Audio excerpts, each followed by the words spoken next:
Good evening, everybody. My name is Vera Bukachi, and I am a civil engineer, but I'm also a researcher and a research director at an organization called the Kounkuey Design Initiative. And that is what I'm going to be talking about today, the work that I do in Nairobi. Welcome to Nairobi and Kibera. Kibera is an informal settlement in Nairobi, the largest one. 250 hectares, the size of Central Park, 200 to 300,000 people. That is where I grew up, about half a mile from Kibera. As a young child living in Nairobi and growing up in Nairobi, we, as is possibly quite typical for most residents, had a nanny in the house. My nanny was called Auma, and Auma came from Kibera. And the coalface of Nairobi, the guards, the factory workers, the nannies, the cleaners, a lot of them come from Kibera, like Auma.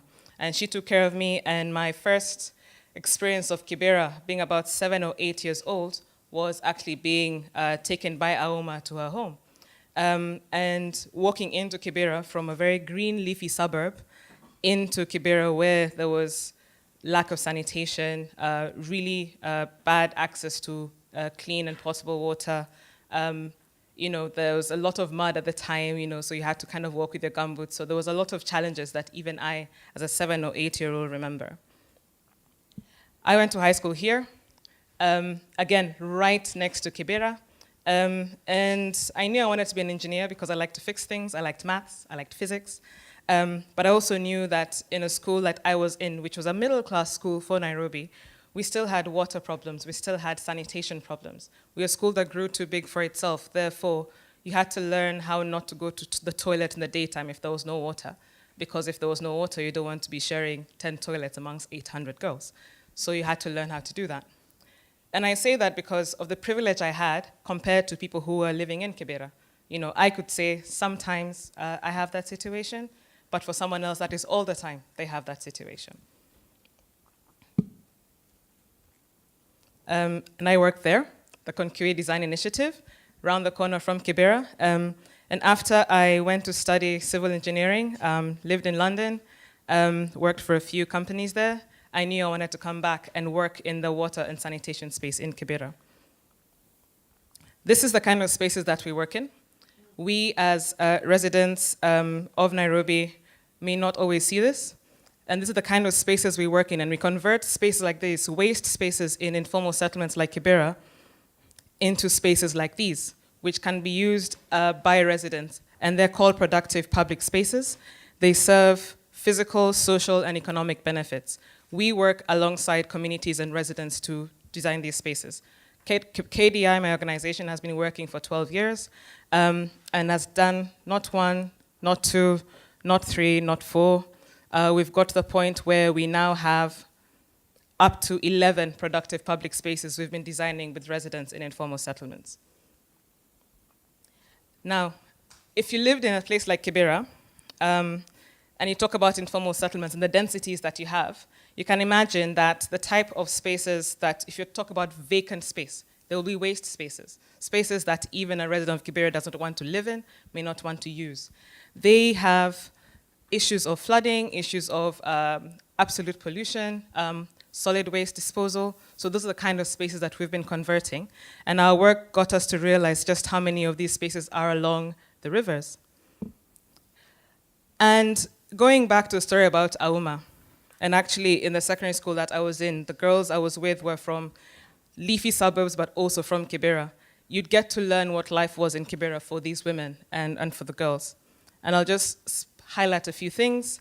There's lack of safe spaces. The type of public spaces that typically exist in Kibera are probably more geared towards children or towards men. So you'll find a football pitch, you'll find a place to play your video games. You may not find spaces that are safe for women and for girls. Limited spaces for creative or educational pursuits. Again, for women and for girls are the kind of spaces that you wouldn't traditionally find.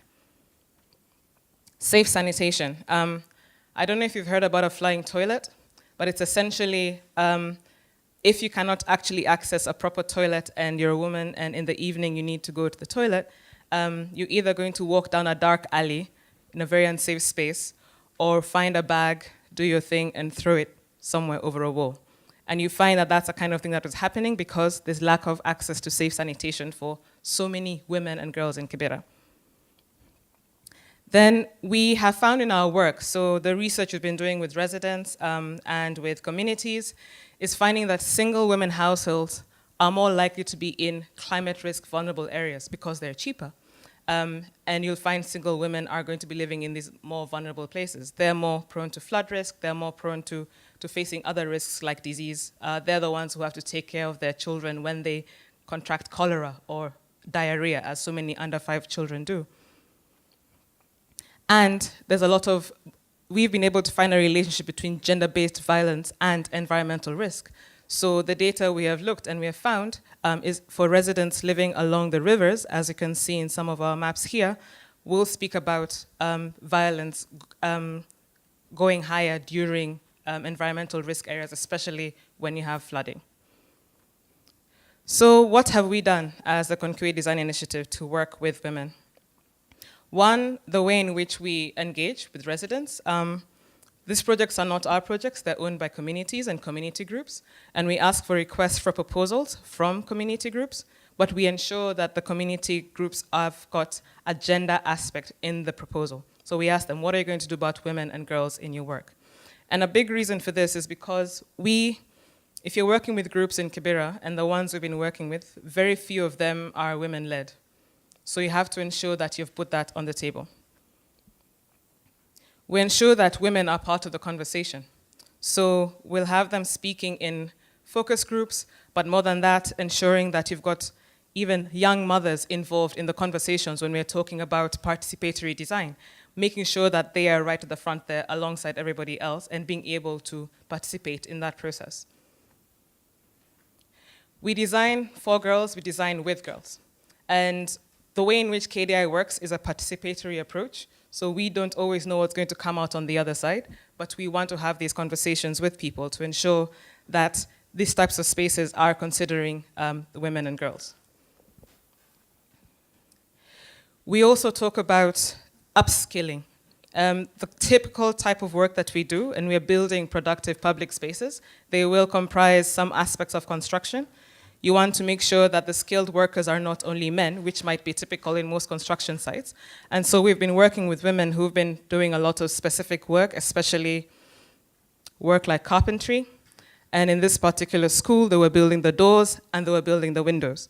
And they went through a carpentry academy that was designed by KDI to ensure that they can take this beyond the work that they were doing. And finally, once the sites are in operation, we call them productive public spaces for a reason. They're productive because the operation by the community groups that we work with requires them to make some money and some profit from this work.